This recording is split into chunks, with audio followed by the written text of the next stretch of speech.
From active addiction to recovery, it was jails, institutions, near death, all of the above. I can remember wanting to be in recovery. I remember I didn't want to use anymore, and I want to be in recovery, but I would never ask questions. I always know it all, I'm a know-it-all. One day I just stopped using. I met my son's father, and we just stopped one day, and we started making a life together, and I had my son. I got pregnant and had my son, and I remember thinking, wow, I don't ever have to use again. This is the life. I'm going to do this time. I'm going to stay clean. I'm not going to use, because did go to drug and alcohol classes, and, I choose to go to a 12-step fellowship. So I would go to meetings, and I'd be like, I'm going to do this, and it wouldn't last long. As soon as the urge came, I would use. And so that's kind of how it was. I don't know, my son was almost 4 years old, and I started drinking again, and then my drug of choice showed up, and I started using again. And that it only lasted a short period of time, 6 months, and it was rough.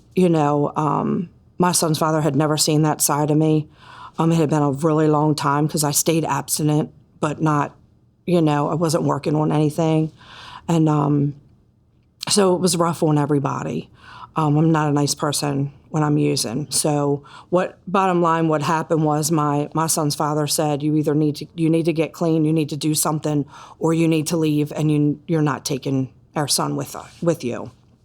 So that was kind of my motivation. Went to meetings every night. I did everything that was suggested. I got into some special events, and I was doing things in recovery, and then my dad got sick.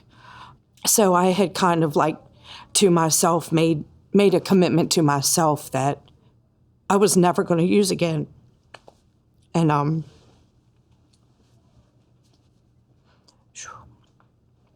he passed when I had 5 months clean. But during that time, I also, when my father was sick, I'll back up just for a second, I was working full time.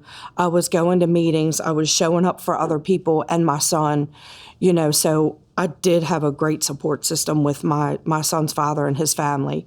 They supported me because I was going to work, and sometimes I was leaving straight from work to go to Baltimore to see my dad in the hospital, so they were my biggest supporters. Whether they thought they were supporting me or not, that's how I felt, because I had experienced the death of my father so early in recovery, because a lot of people, our parents are our saviors, our enablers, our, everything. And to lose someone so early in recovery and not use, that was big, because I remember all through my years, if anything ever happens to my dad, might as well lock me up and throw away the key, because I won't make it out clean, and I might not make it out alive.